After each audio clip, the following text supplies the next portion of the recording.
I don't know if the Osu gods do cross-continental curses or anything. Like, if y'all perform cross-continental curses, please let us know. And if you don't, y'all gonna have to make a special allowance for Ashley, because the girl is sinister and she will ruin y'all's whole religion by just being her.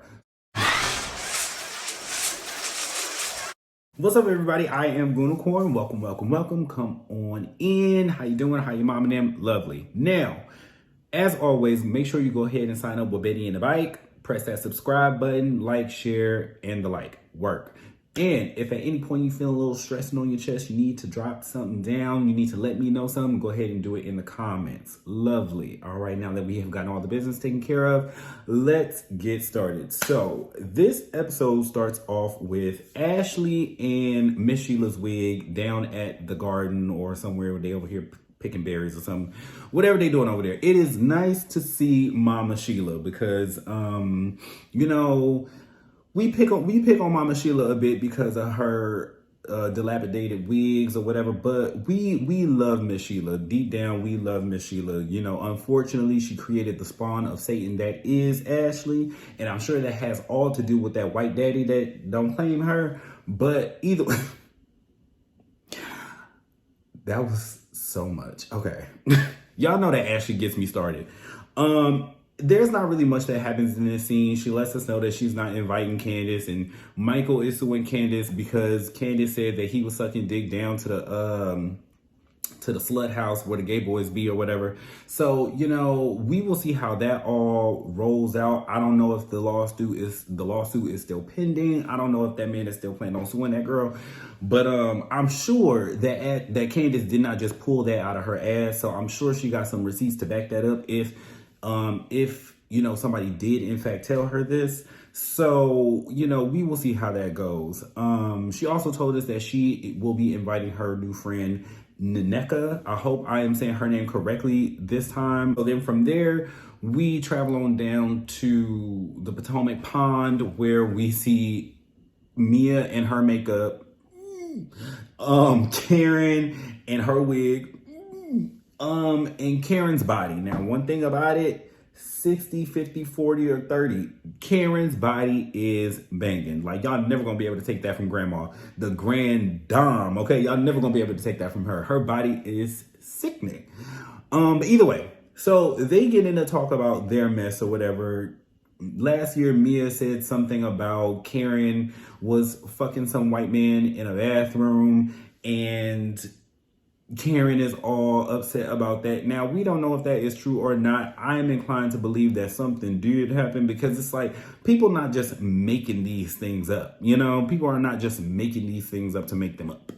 So you know, more details on that later, I guess. But they decide to move forward and be amicable, and they agree to not bring up rumors about the other. They agree to only bring up facts. So there's that. And then so we get into Karen and Mia talking about Mia's marriage and how Gordon isn't embezzling from his company and all of that. Child, I don't know about all of that. I just kind of feel like everybody, well, I feel like Mia and Gordon, much like Robin and Juan, have both come up with stories that they are planning to present to the world to clear their name of whatever wrongdoing. I would say that Gordon and Mia are doing a far better job than Robin and Juan, but, you know, we'll get to that next.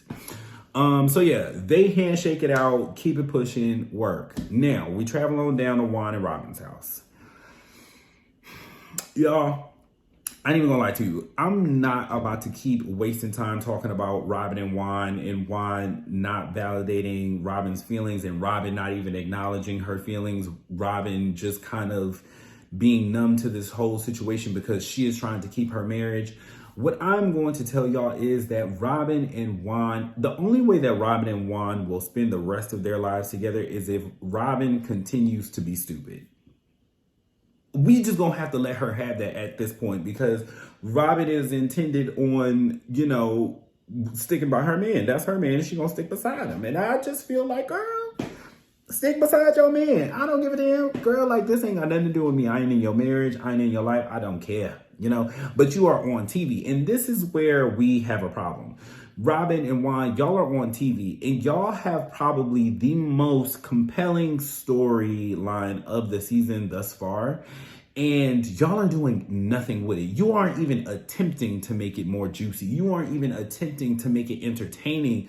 You are like, Robin, this is your moment to become like a housewife legend. Like, the girls' divorce season, the girls' cheating scandal seasons, like, that usually brings out the best in these girls. And thus far, 2 episodes in, you have given us nothing but fabricated stories and Juan, in clearing Juan's name of any wrongdoing from his job. Now, last episode, Juan attempted to tell us that the reason why he got fired is, I forgot. Honestly, I forgot why he said it, but I know it wasn't the truth. Whatever he said was not the truth. The truth is that they fired him because he was negligent, and this is all alleged. This is all alleged. Do not get me sued over here, but apparently somebody on his team was being fondled by another coach or something like that, and that person came and told Juan, and Juan did not follow protocol or whatever he was supposed to do. Now, Robin is saying that she believes that Juan did everything right, and he did everything in his power to have this situation handled. My problem with that is, if you did everything that you were supposed to do and you followed protocol, how do you then get fired? I need y'all to explain that. Feed me a little bit more of that lie, because I need to understand how you end up getting fired, but you did everything right. You did something wrong, and that's why you got fired. All I do is love my guys. I love my guys. No, baby. You love that check. And you were not trying to get in the middle of, what was going on between these men's business. But yeah, I really don't want to waste any more time on Juan and Robin, because it's just like they aren't interested in giving us compelling TV at this point. So it's like, Robin, this is probably your only chance to have a legit storyline, or not a legit storyline, but this is probably your one and only opportunity to like seize the moment. And you aren't seizing the moment. You are just really just letting it slide by. And that's all I really got on her. At this point, we really don't need Robin nor Juan back next season. I think that y'all should have been broken up the Robin and Giselle, the green-eyed bandit thing. I think y'all should have been broke that up. But at this point, y'all have held Robin in there for as long as y'all could. At this point, it is time to let her go, because it is stale. It is boring. It's dried up. It's through. We are done.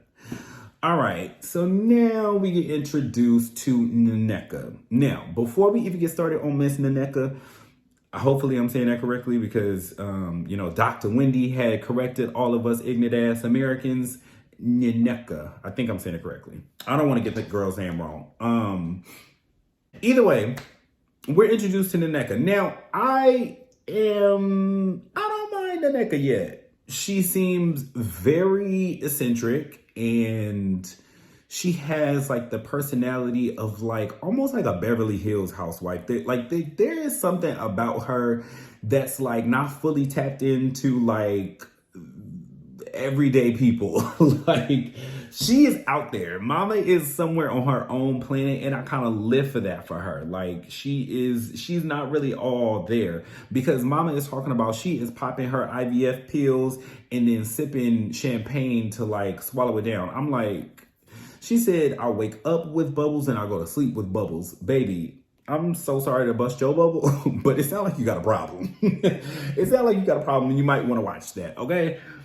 Because they will surely use this footage to make it look like you got a problem later on. So I don't know if you should have told Bravo that, girl. Ask Monique and Ashley. Nneka, hold on.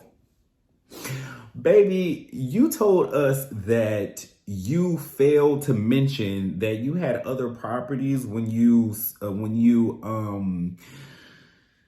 so I guess she forgot to mention to like the leasing people. I don't know. I haven't bought a home yet, so I don't know what the right verbiage is in this field. Okay. So when she was going to go buy this home, she failed to mention that she already had properties in other areas, and not that she only has another property, but she got like 10 properties somewhere all over the place in cross continents. So the people are saying that is mortgage fraud, and you might want to be careful. Like, you are telling a lot of your business. I think that you are excited, but baby, be careful. Be careful, because that is a slippery slope with Bravo. And the way that they have been sending these girls to jail left and right, you might want to hold your cards a little bit closer to your chest, baby. But either way, I think she has a refreshing personality. There's something about her that does kind of remind me of Candace, the whole like generational wealth, and like she's a little bougie, she's a little uppity, and I kind of like that about her. So I do want to see more of Nneka. I'm gonna hate this beef between her and Wendy, because I'm gonna be forced to choose a side, and maybe I'm choosing Wendy. It's no shade. I'm choosing Wendy, the doctor, all the way. But, I'm choosing Wendy until Wendy give me a reason not to choose Wendy. But I'm letting y'all know now, I'm a little biased. Wendy is my girl. I don't care. So moving on from there, then we go to Wendy meeting with somebody about a talk show. It's like, girl, this lady don't know what she want to do with her life. First, she had a candle company. Then she went and tried to open up a restaurant with Peter that was selling books. Like, girl, what? And then now she's on to a talk show. It's just like, Wendy. Now, I will say that a talk show makes the most sense for Wendy, because she's a political... She's a political commentator. She is a TV personality. So I think that like a talk show would be the next step for her. I just don't know that if I see the, I don't know if I see Wendy being compelling TV talk show host. I don't know if I see her being compelling in that area. I am interested to see how it comes out. I'm interested to see, how she develops it. I'm interested to see her taking the steps to get there. But I just don't see Wendy being a compelling TV talk show host. I don't see it.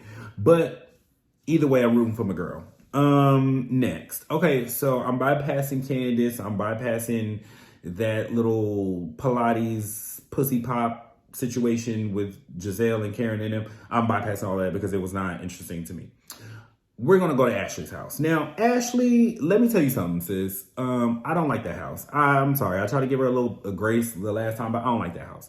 Girl, it's called a beach paradise or whatever, this beach shit. But girl, where's the water at? Like, why are you trying to create a beach vibe in the middle of girl, I don't know, Westeros? Like, where are you at, girl?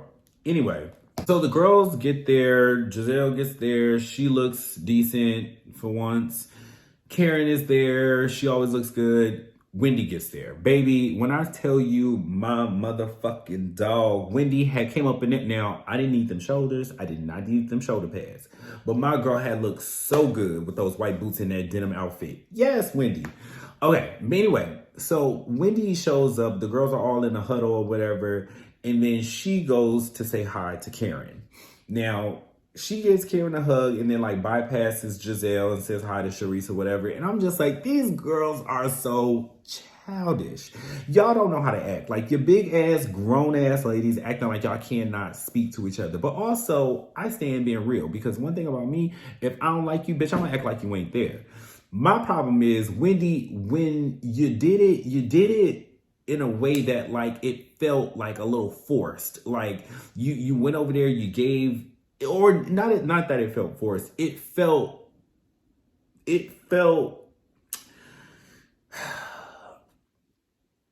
like you was doing it to like make a statement or whatever. But like, if it were me, I would have stood over there by Karen, had a conversation with her. I'd probably nudge Giselle out my way like, bitch, excuse you. neck. You know, like I would have gave her like a little something. Like, you know, y'all just aren't interested in making great TV, and I just don't understand why. Like, baby, you ain't talking to Giselle, great, but make a moment out of that. Make a moment out of it. Y'all don't be tuned in for real. Oh Lord, I gotta teach y'all everything. Anyway, so then Nneka gets there, right? The girls are sitting at a table. Nneka gets there.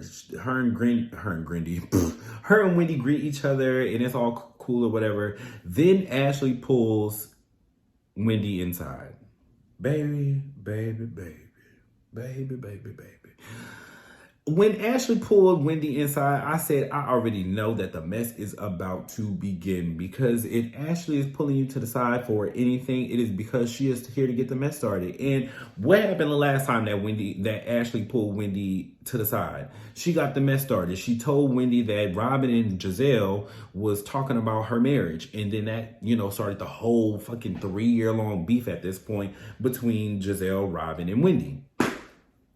So, what I do appreciate about this conversation is that Wendy told Ashley, like, I'm hesitant to trust you because, you're bringing this girl around me who brought some like false rumors about my husband flirting with her friends. And like, and then so Ashley kind of evaded that accountability of bringing this girl around, knowing that was the girl. Because the problem isn't that you told Wendy that this girl felt like her husband was flirting with her. The problem is that you knew this girl's motive was to get on this show by causing controversy between the husbands. That is why we feel like we cannot trust you, stupid. Like, you're acting dumb. Oh, well, if you want me to be that, it's like, Wendy, girl, you should have clocked that. I gotta teach you girls everything. Anyway, so then we move on from that. Ashley was like, well, you know what? Like, I want to be transparent with you. So like in that vein, I was having a conversation with Nneka, and she was basically saying that, you're Osu and you're terrible. She brought up the article about you being an Osu and all that other bullshit or whatever. Listen, I ain't got much to say about that. I did do my due diligence and do a little bit of research about Osu, and I will link that in the description below because I want y'all to watch it for yourselves, because I would butcher it if I tried to relay the information. The only thing I have for y'all today is I need to go ahead and send up a special prayer or do something. We need to talk to the Osu gods, because at this point, Ashley is causing division amongst Nigerian women, and I don't like that. So at this point, I don't know if the Osu gods do cross-continental curses or anything. Like, if y'all perform cross-continental curses, please let us know. And if you don't, y'all gonna have to make a special allowance for Ashley, because the girl is sinister and she will ruin y'all's whole religion by just being her. So I think y'all need to do something about Ashley. Now, we don't want y'all to like strike her down or do nothing crazy because she got 2 little Michaels to raise. But if y'all could just make it so that like her hairline goes back an inch every year or something like that. If you could just make her forehead 6 times larger, or you can give her a pimple that just never stops growing, like, we will accept it. Just give Ashley something to chew on for the rest of her life, because the girl is evil. She is cunning. If you don't stop her, she will keep going until the whole place is upside down. I ain't lying to you. I ain't lying. Okay. I have to go. This has been real. I will see y'all next week, because actually I need to pray to my God before, the Osu guys come over here and get me, girl. So I don't even want them problems with them people. I am playing. Please don't touch Ashley. Don't touch me. Y'all didn't even hear from me. Delete the email, child. But anyway, all right. It's been real. And I will see y'all next week. And do we have anything else? No. Toodles.